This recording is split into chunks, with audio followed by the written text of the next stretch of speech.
এফবিএন TV নিয়মিত আয়োজন প্রেক্ষাপটে সবাইকে স্বাগত। আজকে আমাদের মাঝে উপস্থিত রয়েছেন ফ্যাসিবাদী হাসিনা সরকারের দ্বারা নির্যাতিত বারবার কারাবন্দী নেতা মৌলানা হাফেজ মুনতাকিম। ভাই কেমন আছেন? আলহামদুলিল্লাহ ভালো আছি। আপনি তো জামাত ইসলামের নির্ধারিত একজন প্রার্থী, তো আমরা আপনার কাছে জানতে চাচ্ছি যে আপনি নিজেকে কেন যোগ্য মনে করছেন যে এবার নির্বাচনে আপনি এমপি হিসাবে নির্বাচিত হবেন? আমি এই জন্যই নিজেকে যোগ্য প্রার্থী মনে করি। 24-এর জুলাই বিপ্লবে আমি একজন জুলাই যোদ্ধা, আমি একজন জুলাই রাজবন্দী এবং ফ্যাসিবাদ বিরোধী আন্দোলনের 2006 সাল থেকে আন্দোলন শুরু। তখন থেকেই 24-এর জুলাই পর্যন্ত রাজপথে সামনে থেকেই ফ্যাসিবাদী মোকাবেলায় সবসময় সামনেই ছিলাম। সামনে থেকেই নেতৃত্ব দিতে গিয়ে আমার কাছে মনে হয়েছে জনগণ ফ্যাসিবাদের বিরুদ্ধে আমরা সৈয়দপুরকে সংগঠিত করতে পেরেছি। সেই জায়গায় আমাদের মতো করে কেউ এই আসনে, বিশেষ করে সৈয়দপুরে, জনগণকে নিয়ে আন্দোলন সংগঠিত করতে পারেনি। সেই জন্যই আমি মনে করি বাংলাদেশ জামাত ইসলামের আমির ডাক্তার শফিকুর রহমান আমাকে জামাতের এমপি প্রার্থী হিসেবে মনোনীত করে তিনিই নিজেকে যোগ্যতার পরিচয় দিয়েছেন যে আমার মতো একজন নগণ্য জুলাই রাজবন্দীকে তিনি এমপি নমিনি করেছেন। এই জন্য সম্পূর্ণ কৃতিত্ব আমিরে জামাত ডাক্তার শফিকুর রহমান। যেহেতু ফেব্রুয়ারিতে নির্বাচনের একটি সম্ভাব্য ডেট রয়েছে, তো এখানে আপনি নিজেকে যোগ্য প্রার্থী হিসেবে ব্যাখ্যা দিলেন যে আপনি কেন নিজেকে যোগ্য মনে করছেন। আপনার নির্বাচনের যে একটি খরচ আছে আর কি, খরচের এই উৎসটা কোথা থেকে আসবে? আপনি কিভাবে প্রচার প্রচারণা চালাবেন, এই উৎসটা কই? আমাদের বাংলাদেশ জামাত ইসলামী জনগণের একটি দল। আমাদের যারা কর্মীরা আছেন, যারা নেতারা আছেন, তারা দলের প্রতি সম্পূর্ণ ডেডিকেটেড। এই উৎসর্গিত ম্যান পাওয়ার, আমাদের লিডার, তারা সবাই নিজ নিজ জায়গা থেকে তাদের খরচটা বহন করে। আমি ব্যক্তিগতভাবে মনে করি বাংলাদেশ জামাত ইসলামী একমাত্র দল যেই দলের সমস্ত নেতা কর্মী নিজেদের পকেটের পয়সা ব্যয় করেই দল পরিচালনা করে। দল পরিচালনার দলের সমস্ত কর্মসূচি তারা বাস্তবায়নে সহযোগিতা করে। নির্বাচন একটি সবচেয়ে বড় কর্মসূচি রাজনীতির। সেই ক্ষেত্রে আমাদের দলের সমস্ত নেতা কর্মী, আমাদের সুধী শুভাকাঙ্ক্ষী দেশবাসী সবাই মিলে আমাদের এই খরচ বহন করবেন। এবার নির্বাচনে তরুণদের ভোট অনেক বেশি। আপনাকে জনগণ কেন ভোট দিবে? আপনি কেন নিজেকে যোগ্য মনে করছেন এবং ভোট কেন আপনি আশা করছেন যে জনগণ আপনাকে কেন ভোট দিবে? জনগণ এর জন্য ভোট দিবে যে বিগত 50 বছরে বা 55 বছরে আমাদের এই আসনে 12 জন এমপি ছিল। 12 জন এমপি, আপনি খেয়াল করবেন, 12 জনের 3টি বিশেষ দলের প্রার্থী ছিলেন। তারা নিশ্চিত যোগ্য প্রার্থী ছিলেন এবং তারা 3টি মার্কাতেই বিজয়ী হয়েছেন। কিন্তু আমাদের বাংলাদেশ জামাত ইসলামী দাঁড়িপাল্লা মার্কা, এই মার্কা নিয়ে আমরা 1991 সালে এই আসনে নির্বাচন করি। 1996 সালে এই আসনে আমরা দাঁড়িপাল্লা মার্কা নির্বাচন করি। তখন তৎকালীন জেলা আমির অ্যাডভোকেট মোজাম্মেল হক শাহ এই আসনে নির্বাচন করেছেন।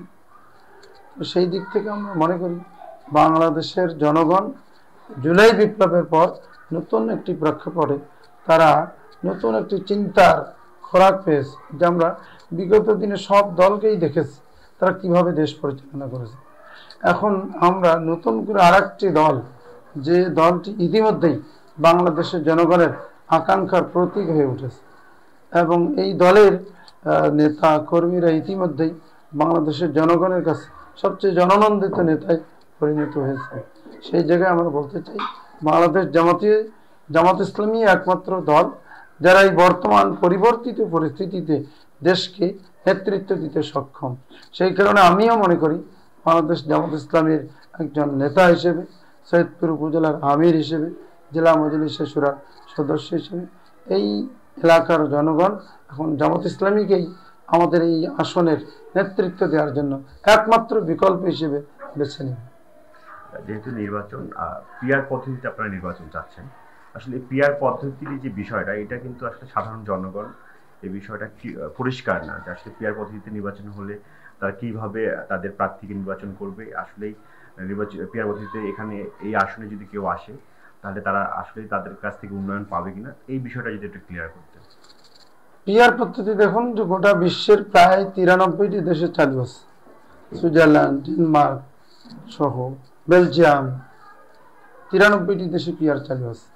সেই পিয়ারের মধ্য দিয়ে উন্নত দেশগুলো যদি চলতে পারে, তাদের দেশের গণতন্ত্র, তাদের দেশের উন্নয়ন, তাদের দেশের শান্তি শৃঙ্খলা, দেশকে এগিয়ে নেওয়া, সব কিছু তারা পিয়ারের মধ্য দিয়েই চালিয়ে যদি নিতে পারে, সেক্ষেত্রে বাংলাদেশ কেন ব্যতিক্রম হবে না। আমরা এই দক্ষিণ এশিয়ার সবচেয়ে উন্নয়নশীল দেশের দিকে আমরা এগিয়ে যাচ্ছি। সেই ক্ষেত্রে পিয়ার পদ্ধতিতে আসলে দল সবচেয়ে বড় একটি ফ্যাক্টর হয়ে দাঁড়াবে, নেতা নয়। আমরা দলকেই প্রাধান্য দেব।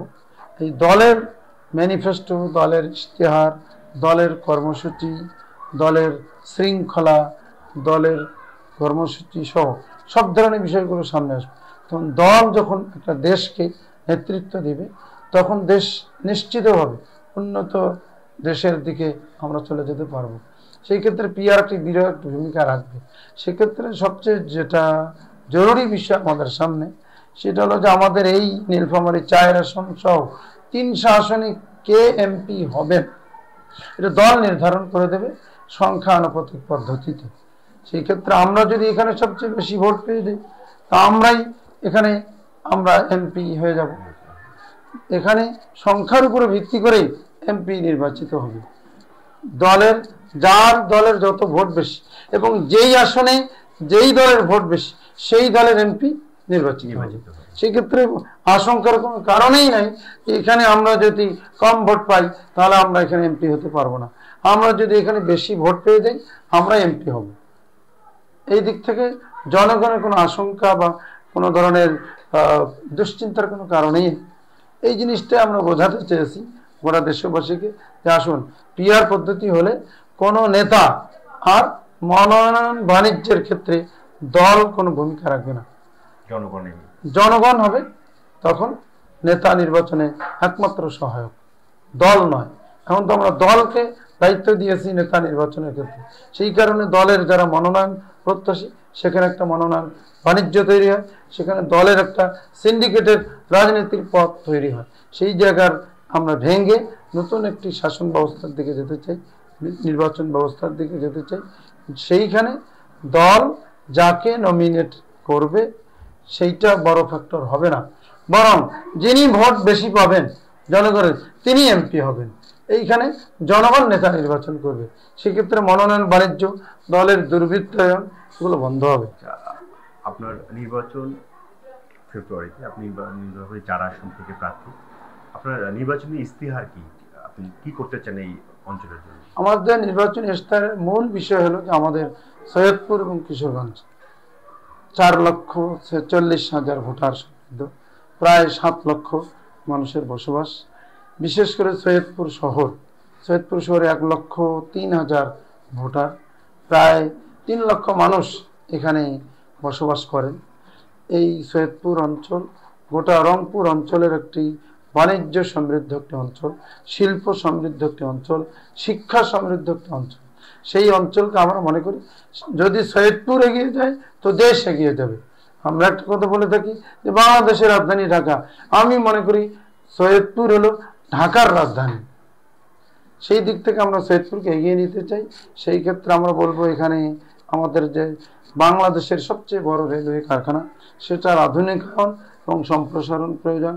আমাদের এখানে যে শিল্প, ক্ষুদ্র শিল্প, কুটির শিল্প, মাঝারি শিল্প যেগুলো আছে, সেগুলোকে আমরা এক জায়গায় করে এক ছাদের নিচে এনে সবাইকে যদি আমরা শিল্প বান্ধব একটি অঞ্চল বানাতে পারি, একটি এলাকা বানাতে পারি, সেক্ষেত্রে মানুষের বেকারত্ব দূর হবে, ব্যবসায়ীদের নতুন ব্যবসার ক্ষেত্র তৈরি হবে, সব মিলিয়ে এলাকার মানুষের উন্নয়ন একটি বৃহত্তর কর্মযোগ্য তৈরি হবে।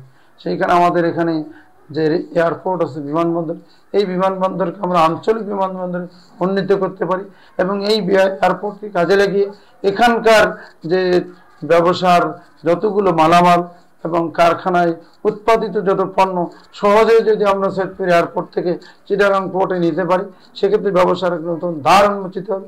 এজন্য আমাদের বিমানবন্দরের সম্প্রসারণ, কার্গো সার্ভিস চালু করো, এগুলো বিষয় আমাদের সামনে থাকবে। এবং পাশাপাশি আমাদের কিশোরগঞ্জ একটি বৃহত্তর জনপদ, সেই জনপদ সবচেয়ে বেশি আলু সহ সবজি চাষের একটা বিশাল সম্ভাবনাময় এলাকা। এই আলু সহ সবজিগুলো যদি আমরা হিমায়িত করতে পারি, সংরক্ষণ করতে পারি, তাহলে কৃষকরা ন্যায্য মূল্য তার জমিতেই পাবে। সেইখানে আমাদের হিমাগার প্রয়োজন। আমাদের কিশোরগঞ্জে কোনো হিমাগার নেই। কিশোরগঞ্জের সবজি সহ ফসল সংরক্ষণ নাই, সেটা আমাদের তৈরি প্রয়োজন। বিশেষ করে কিশোরগঞ্জে আমাদের চারালকাটা যমুনেশ্বরী নদী প্রবাহিত এলাকা, এই নদীর দুই পার্শ্বের বিশাল বিস্তীর্ণ এলাকা পড়ে আছে।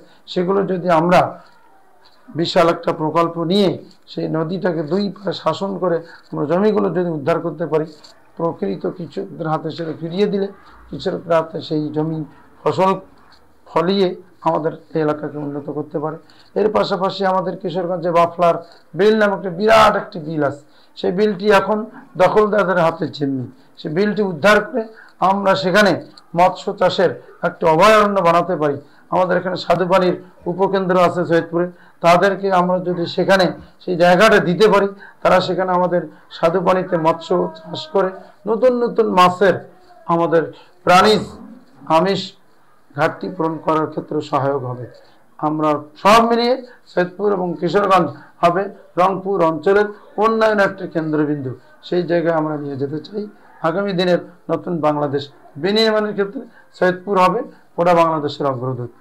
আপনাদের সর্বশেষ প্রশ্ন যে নির্বাচনী আসন, আপনার নির্বাচনী আসনে আইন শৃঙ্খলা পরিস্থিতি সহ তরুণদের জন্য আপনার ভাবনা কি?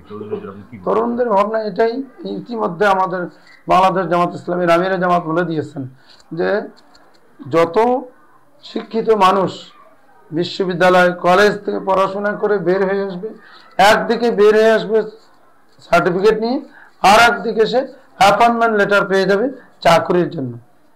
আমরা এই দিক থেকে বলতে চাই উদ্যোক্তা তৈরি, বিশেষ বিশেষ ক্ষেত্রে চাকরির নতুন নতুন ক্ষেত্র তৈরি, সেগুলোর ক্ষেত্রে আমরা হাত দেবো ইনশাল্লাহ। আমাদের এখানে ইতিমধ্যে আপনারা শুনেছেন গোটা বাংলাদেশের মধ্যে শুধুমাত্র 2টি উপজেলাকে বাংলাদেশ ডেভেলপমেন্ট অথরিটি অর্থাৎ বিডা আমাদের সৈয়দপুরকে বেছে নিয়েছে উন্নয়নের জন্য একটা হাব হিসেবে তৈরির জন্য। তারাও যদি এখানে বিনিয়োগ করেন, আমরা ইতিমধ্যে শুনেছি প্রায় 2000 কোটি টাকা বিনিয়োগের জন্য ইতিমধ্যে একনেকে অনুমোদনের অপেক্ষায় আছে। সেটি যদি তৈরি হয় তাহলে এখানে বিনিয়োগের নতুন জায়গা তৈরি হবে, নতুন উদ্যোক্তা তৈরি হবে, নতুন ব্যবসা তৈরি হবে, নতুন কর্মসংস্থান তৈরি হবে। সেই ক্ষেত্রে নবীন যারা ভোটার তাদের জন্য অবারিত সুযোগ তৈরি হবে। এই সুযোগটাকে আমরা কাজে লাগাতে চাই। এইভাবে আমরা সৈয়দপুর সহ পুরো আসনকে আমরা চাকরির ক্ষেত্রে একটি সবচেয়ে বড় একটি ক্ষেত্র তৈরির জন্য আমরা কাজ করে যাব, সবাইকে সাথে নিয়ে। প্রিয় দর্শক, আজকে আমাদের মাঝে উপস্থিত ছিলেন বাংলাদেশ জামাত ইসলামী সৈয়দপুর উপজেলা শাখার আমির হাফেজ মাওলানা আব্দুল মুনতাকিম। পরবর্তীতে অন্য কোনো অতিথির সঙ্গে দেখা হবে। এই পর্যন্ত ভালো থাকবেন, সুস্থ থাকবেন। আল্লাহ হাফেজ।